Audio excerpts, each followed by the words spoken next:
What is up, my dudes? My name is Eric, and I recently upgraded the dust collection system in the shop. Oh, how am I going to make a dust collection video interesting?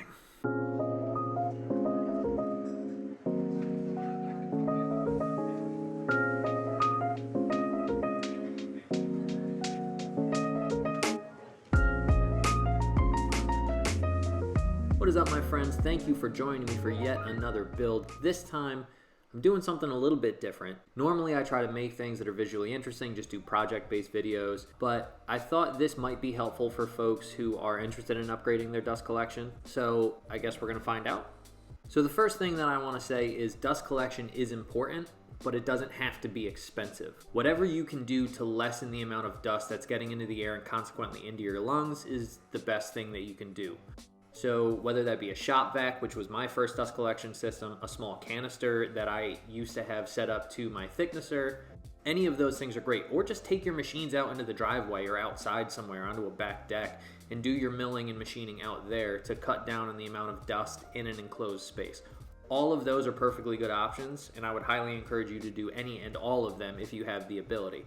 Not everybody has that ability, and admittedly a better solution is to have a full-fledged dust collection system, but I would rather you just spend your money on making things if you can only afford one or the other and just work outside. It's good to be outside anyway. Go get some sunlight, you know?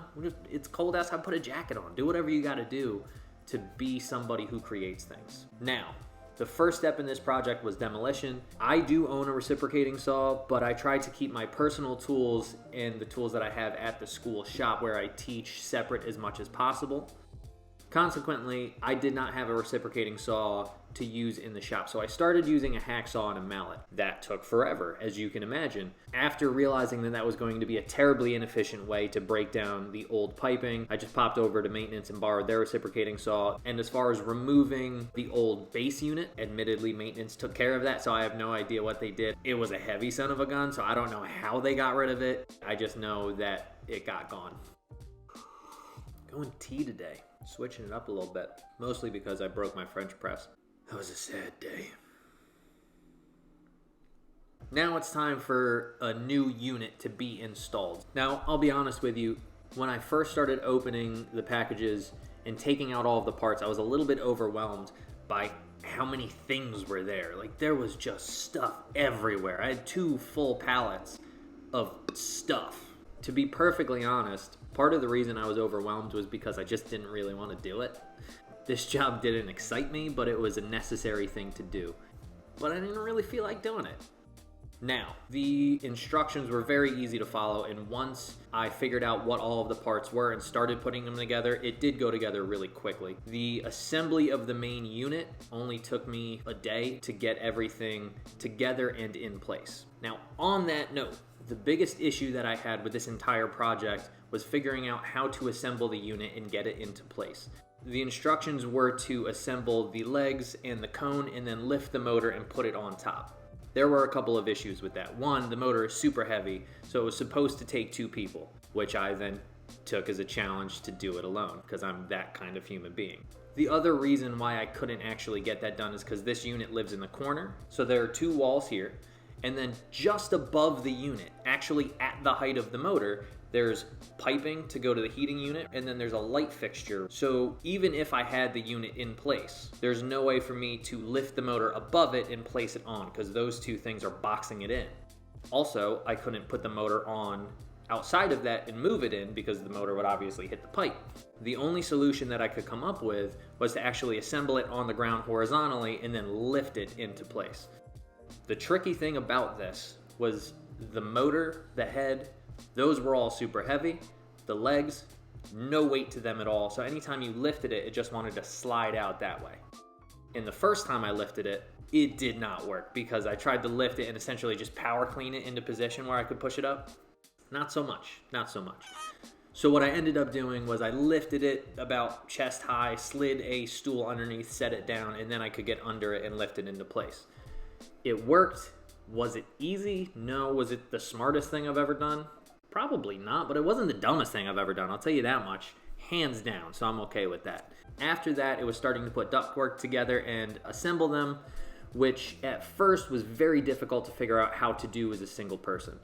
And what I ended up doing was pre-setting series of straps to work as a third hand and then setting in the pipe into its place. It wasn't easy.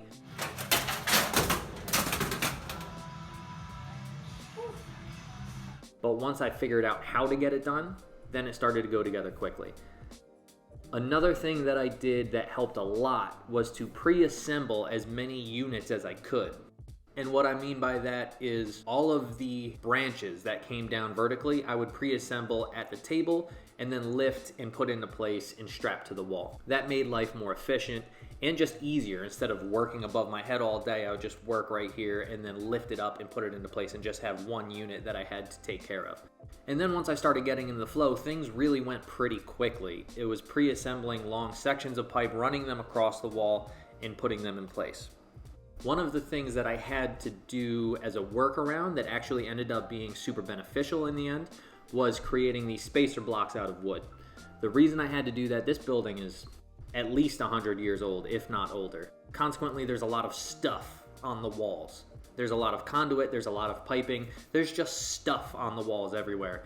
And so I couldn't actually attach the pipes directly to the wall. So what I ended up doing was creating these spacer blocks and actually adhering the spacer blocks to the wall with construction adhesive and used a couple of dots of hot glue to keep it in place as a temporary marker while the construction adhesive cured.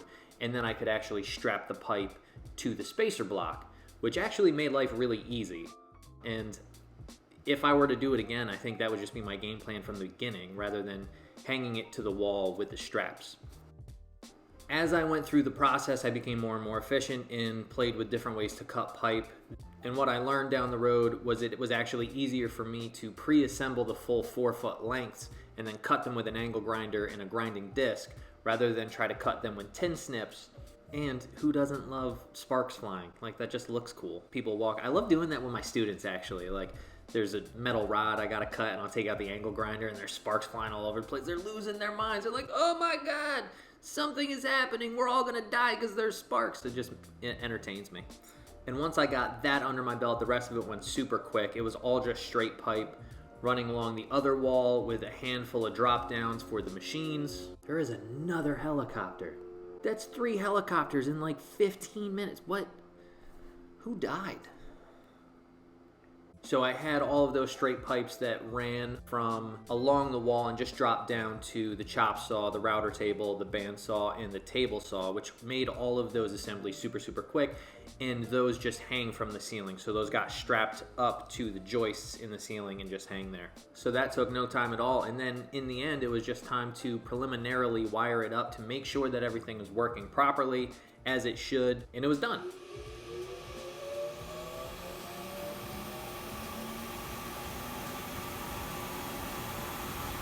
So one last thing I want to say on this project.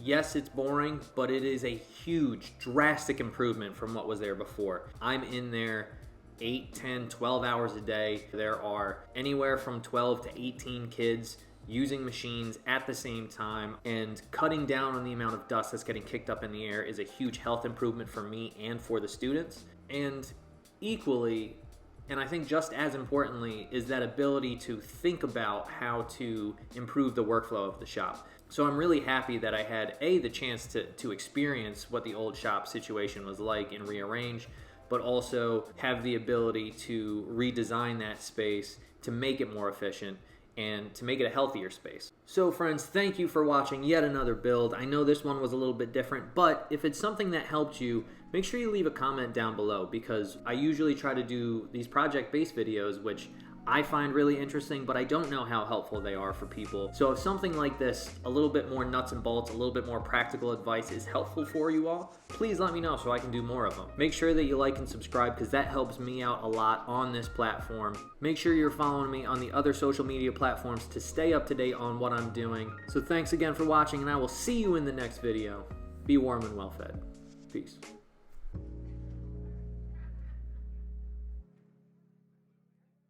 Well, while that's going by, I just started reading Game of Thrones. I never actually saw the TV show. Pretty excited about reading it. Check this out though, I got this mug from a student of mine not too long ago. It just says create on there, period. Create, full stop. I dig that. Just go make a thing. Doesn't even matter what it is. Just be a creator. But anyway, helicopter's gone. Back to ductwork.